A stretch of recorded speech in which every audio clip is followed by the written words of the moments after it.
I don't think people have any idea what's really happening in Gaza and why it is happening. A few weeks ago, right before this war in Gaza ignites, Netanyahu goes to the United Nations General Assembly and he holds up this map and declares his plan for a new Middle East. And people are going, what is this stupid line this guy's drawing with a red marker? What it is an economic corridor that stretches all the way from India to the United Arab Emirates, into Saudi Arabia, into Jordan, Israel, and then finally to the entire European continent. I mean, the United States at this point, seeing their influence starting to fade, seeing the relevance of the dollar recede after they stole $300 billion from Russia. You have all these spooks in Washington and Tel Aviv, running around desperately trying to counter BRICS and counter China's new Silk Road. And this is their answer. This is a rival to the new Silk Road.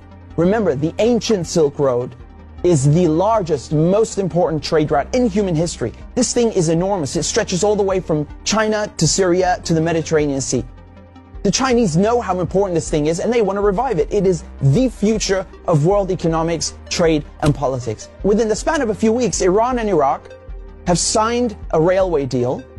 So now you have a rail link for the new Silk Road. And President Assad of Syria, who the West have been trying to isolate for over a decade, is now visiting China, the world's largest economy, and signing a strategic partnership. This is pivotal. So now the new Silk Road has rail access all the way to the Mediterranean Sea through Syria's port in Latakia. So not just land, but maritime trade. This is crucial. And as enormous and important as all of this is just one aspect. This is just one aspect. You still have the gas. How can we talk about the Middle East without talking about gas and oil? When the US instigated the Maidan coup in 2014, that wasn't just about NATO expansion and encirclement of Russia.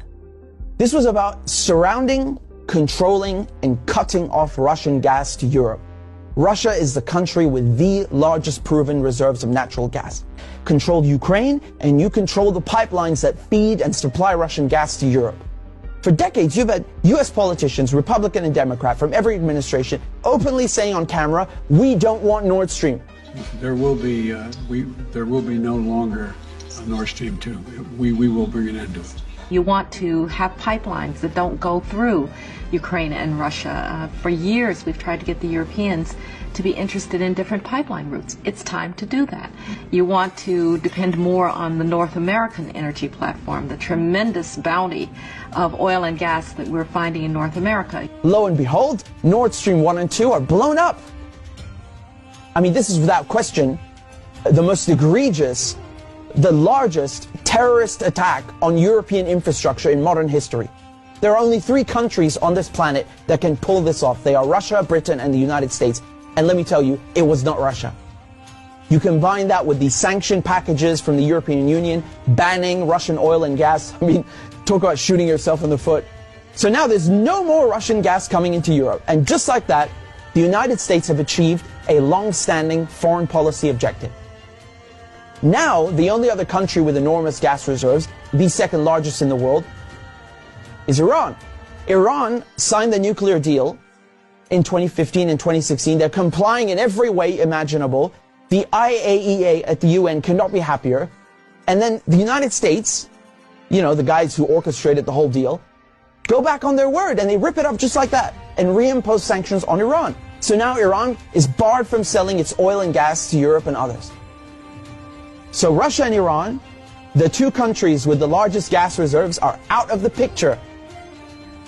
Then Israel, all of a sudden, proposed themselves as a solution to the European Union's gas shortages. Take our trilateral energy, for example, that we closed in June with Egypt and Israel.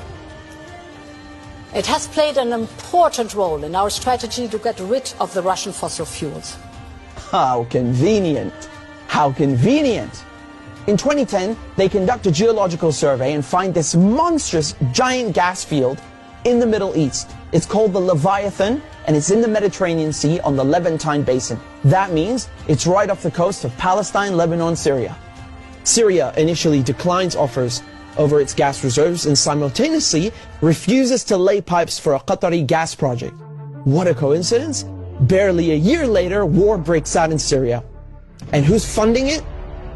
Qatar and Israel and the United States are just some of the parties funding and running this war to overthrow the government in Damascus. Today, the United States control 1/3 of Syria. They control all of Syria's oil fields, and Israel is bombing Syria's most vital port, Latakia, on a regular basis. So they're cutting off all the oil revenue and destroying, crippling any maritime activity, such as trade, such as gas exploration.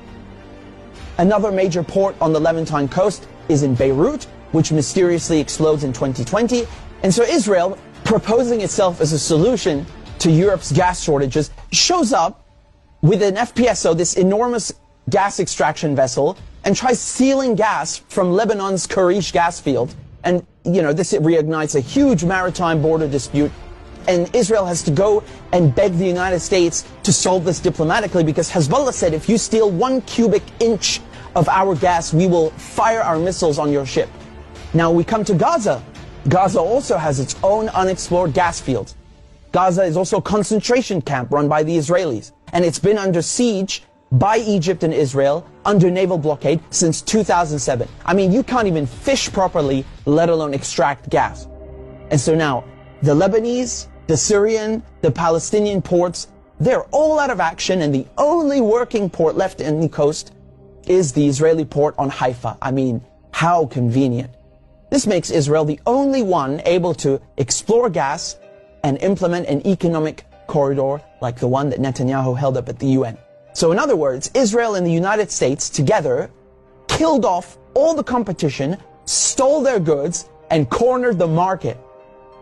But as winter is approaching, Israel desperately needs to get that gas for Europe. But there's no stability. There can never be stability in the region without solving the Palestinian question.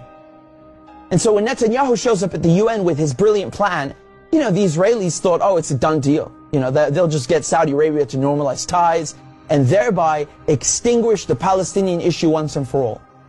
And that is precisely why they are in Gaza slaughtering Palestinians like crazy, like they're in berserker mode. Israel has bombed Gaza before, but this surpasses anything we've ever seen, which is truly saying something. I mean, this is unhinged, calling people human animals and massacring them. Israel is just hoping the Palestinians will run away in fear into the desert. They've literally said this. They want to put them in the desert. They want people in Gaza to go to the Sinai desert and push the people in the West Bank into Jordan.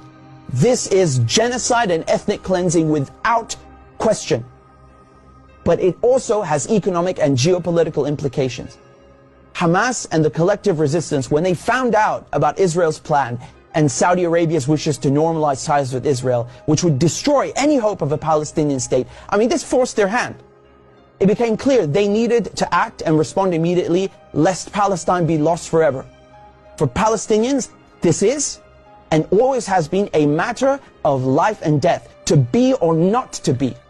Either the resistance axis and the global south expel the American and Israeli colonizers from the Middle East, or Israel and the United States will continue occupying the region, choking off the new Silk Road, plundering Syria's oil, and keeping Russian, Iranian, and Arab gas cut off from the world market. This is a decisive moment, and not just for Palestine, because the victors will end up drawing the new map of the world to come.